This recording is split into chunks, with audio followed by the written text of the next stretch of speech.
Hello everyone, this is Praful Sharma, Biology Lecturer to UP School, Amet. Let's start our today's session for chapter number 2, Biological Classification. The 5-kingdom classification given by R.H. Whitaker includes 5 kingdoms: Monera, Protista, Fungi, Plantae and Animalia, out of which kingdom Monera and Protista we are done with. Today in this video we will talk about the kingdom Fungi in detail. Kingdom Fungi. They are achlorophyllous, means they do not have the chlorophyll, which is the green color pigment responsible for photosynthesis. So obviously fungi cannot make their own food. They are heterotrophic, depends on someone other for their food.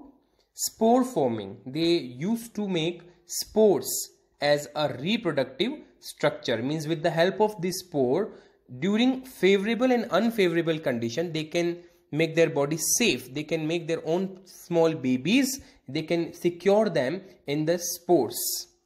They are non-vascular, means there is no xylem, phloem like of structure, and are eukaryotic organism, means they have cells and all cells are very well developed. They have a double membrane bound cell organelles and a well defined nucleus and all other eukaryotic characteristics.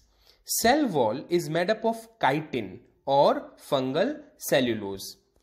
Plant kingdom, all plant cells are covered with a wall that is made up of a complex carbohydrate called cellulose. In the same manner, the fungal cell wall is also a complex carbohydrate and it is chitin, which is also known as fungal cellulose. The reserved food in fungi is glycogen. The mode of nutrition is saprophytic, parasitic or symbiotic. What do we mean by saprophytic? Most fungi are heterotrophic, means they depends on someone other for their food and absorb soluble organic matter from dead substrates and hence are called saprophytes. Some fungi are parasitic also. Those that depend on living plants and animals are called parasitic fungi.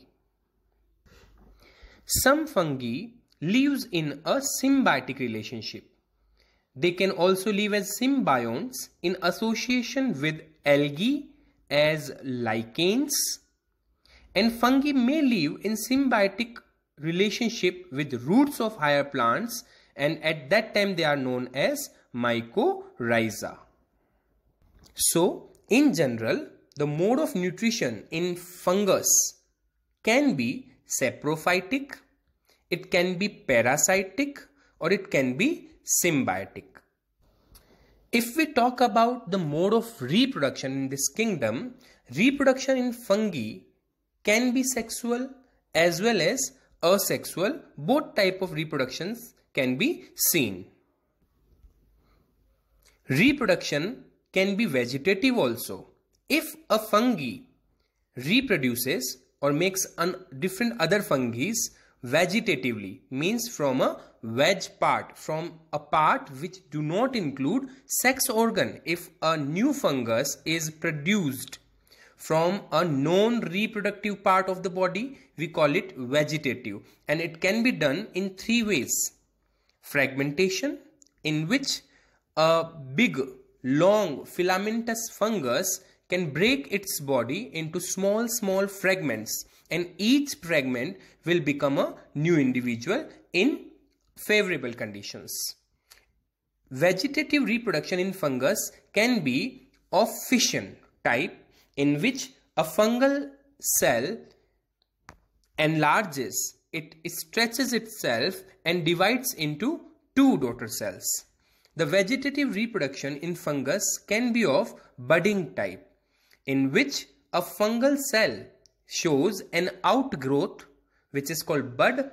This bud grows, and when it separates from the parental body, it forms a new individual. In this way, a fungus can reproduce from a non-sexual part also. They just they just divides their body into different parts, and each part becomes a new fungal hyphae. So these three ways, fragmentation, fission or budding, can be a part of vegetative reproduction generally seen in fungus.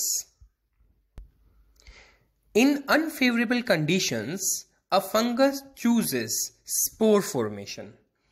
A spore formation can be seen in a fungus sexually also and asexually also. Asexual spores can be conidia, sporangiosperms or zoospores. These are the names of those spores. When a fungus produces these spores, they will be regarded as asexual reproduction, because this spore gives rise when a fungus divides or reproduces asexually in unfavorable conditions. When conditions are favorable, a fungus chooses sexual reproduction, and when it undergoes sexual reproduction, it can form different spores which are sexual part of reproduction. It can be oospore, zygospore, ascospore or basidiospore. These are the names of fruiting bodies which forms from a parental fungus when it wants to reproduce sexually. Whenever a fungus undergoes sexual reproduction, it must follow 3 steps. There are 3 steps in sexual reproduction of a fungi. The first is plasmogamy, which means fusion of male and female gamete. There will be a male fungi, there will be a female fungi. They both will give rise their gametes, and when their gametes fuses with each other, their plasma, their protoplasm fuses with each other, we call that stage of sexual reproduction as plasmogamy. They also shows the second step, karyogamy, means fusion of 2 nuclei. Their gamete, when their gamete fuses, their plasma fuses, their nucleus will also fuse. That step is called as karyogamy. Karyon, this word is referred for nucleus. And the third step is meiosis, a type of division in which the parent cell divides and the daughter cells gets half of the chromosome number in compare of the parent cell. Meiosis is a type of cell division which is the third step of sexual reproduction in fungi, and in this the zygote produces haploid spores. So spores can be asexual or sexual, depends which type of reproduction a fungi prefers. Here we are done with our today's topic.